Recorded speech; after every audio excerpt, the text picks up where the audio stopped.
Hello. Welcome back here. I'm happy to talk to you again. I'm happy to welcome new people here. You're most welcome. I hope you like this video and I hope it touches or answers the questions that you have. Remember, we are discussing the journey to obtaining a study permit for a Canadian institution. I left off at a point where I had got a placing in a designated learning institution, Thomson Rivers University. One thing that I left out that is key to your application to the university to get an admission is a resume. You must write to them explaining to them why you choose their school, why you choose to study in Canada, why you think that course is most suitable for you. You have to answer all those questions. You have to convince them to give you the seat. And here in Canada, it's not about how much money you have, how much you can pay for the education, but they focus more on your intention. They would like to know that you're very sure of what you're taking on. They would like to know that you've planned to make it, to put it to good use. They would like to know that you're ready for that step. So your resume speaks of all those, your application letter, the whole presentation that you choose to make to them in written should differentiate you from several others that are vying for that placing. Education here is very competitive. There are many international students seeking to come for an education here. So you got that one opportunity to convince the school board that is in charge of admissions that you're the right candidate to take that seat. In case you have more questions on that part to do with applying to schools, looking for courses, which courses to choose, how to prepare your application and all that, don't hesitate to write to me, ask me on how it is done. I will be glad to guide you. So today we are going to move on to the next chapter, which was application for a study permit. I will keep on looking at my notes that I made. I hope that is not destructive. So while you're planning to apply for your study permit, because it is a requirement for you to be able to study here in Canada, I said even if you have an admission from your university, that is not enough for you to get into Canada for study purposes. IRCC has to give you a study permit, and that will be your status in Canada. So while you choose courses, it also kind of describes how much time you'll be given on a study permit. For example, for a master's degree that is going to run for 2 years, you get a study permit that covers you for that period. How to apply for it? You can either choose to apply online, or you can apply by downloading the forms and submitting them in your RCC office in your country. But I think with COVID, online was used mostly, and it was most advisable for most people. So here we go. The first step is for you to get all the requirements ready. All the requirements that you need for your application to be complete must be ready. You must have your letter of intent. This letter describes who you are, why you are choosing to study in Canada, how you're going to fund your studies. It must address issues of you being able to go back to your home country after you've graduated. It must speak of your future aspirations. It must speak of why you chose to study in Canada, why you chose to do that course, what you think that course will give you as an advantage after studying. It must speak of all your intentions as a student in Canada. It must be able to convince the immigration officer that you're truly deserving of a study permit. Details of writing your letter of intent and resume for a study permit application. These you can contact me.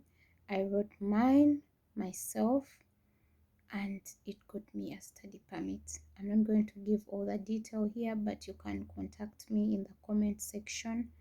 You can come in and book a consultation. You can ask for private guidance. I will handle and answer your questions. So apart from those, you will need to have your admission letter from the university, your receipt showing that you've deposited your tuition. You have to have copies of your bank statement from your country showing that you have the necessary funds to fund your education as the school prescribed, or part of those funds that are required for you to be admitted for that course. You have to show that with that statement that you have at least the living expenses that are required for a year. Usually it has been $10,000 on your account. You have to have clearance from your from the police, or police from you have to have that certificate of good conduct. So wherever it is obtained in your country, in my country we go to Uganda police and we are furnished with that certificate. Your medicals have to be submitted by the International Organization for Migration of your country. They are submitted as part of your application. They're submitted to IRCC. Then your WES evaluated certificate, or whatever you received from WES when you submitted for an evaluation. Then you have to add on the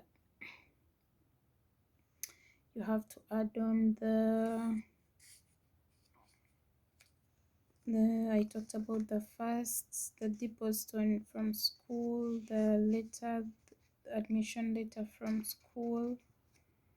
Yeah, those and more. So those form a critical part of your application. So you will go, if you're applying online, open what is called a GC key account for yourself. You set up this, and therein you'll download the forms that you're supposed to fill in online. Fill in the required information. Where you need to make attachments, you make those attachments. Then it's quite lengthy, but you take it step by step until you complete. Then you submit. This has to be a full application without skipping anything, because when you skip any information, you're not going to have a chance to explain to anyone any information that is missing. Your application must speak of you and truly represent who you are. It must be enough to convince the immigration officer that you're deserving of that study permit. So you have to give it your all to ensure that it bridges that gap. They don't have to meet you, they don't have to know you, they don't have to ask you any physical questions. Your application submitted must speak of you. So when you submit your application, you receive an email from IRCC taking recognition of your application that has been submitted.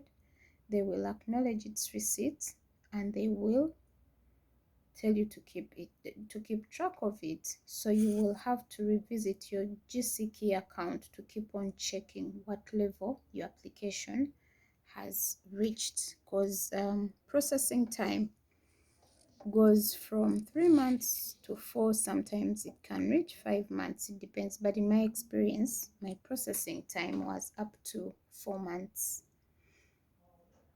Yeah, so you have to take care of all those, submit, and then wait. Of course, as you submit, there are fees that you must pay. There are application fees everywhere. These fees are prescribed by IRCC on their website, so you must be handy or have someone that will help you make credit or debit card or whatever payment. There are payment methods that are acceptable to IRCC, so you have to be ready to make these to pay these fees at different steps. Any questions about that? I am willing, I'm able, I'm here, I can guide you. So after you've successfully submitted your application, you receive an email from IRCC and a call from an office in your country requesting you to go and take your biometrics, because biometrics also comes part of your application. It is a step. These are steps that you can track after you've made your submission of your application. Calling you for biometrics does not mean that your application has been approved. It is part of the first steps that you must meet. It is like the way you go before submitting your application, and you go to International Organization for Migration in my country, and you book for your medicals to be done. It is just a step that you must fulfill. They must ensure that you're medically fit or you're in a healthy status to live in Canada as a student. You must fulfill that requirement of describing what your health status is, and they trust the International Organization for Migration to take charge of your medical examination, and they submit your results on your behalf to IRCC. While all that is done, you just sit back and wait for an answer. You keep on track of your study permit. They will show you the applications that they are processing. Maybe we are processing applications received during this date. Yours has reached this level, until you get an answer from them, and the answer you get is either approved or denied. I'm very happy to chat with you. If you have any questions about that, you're most welcome. Don't hesitate to contact me. I will be glad to answer your questions and to help you. I wish you a nice day, and may God bless you.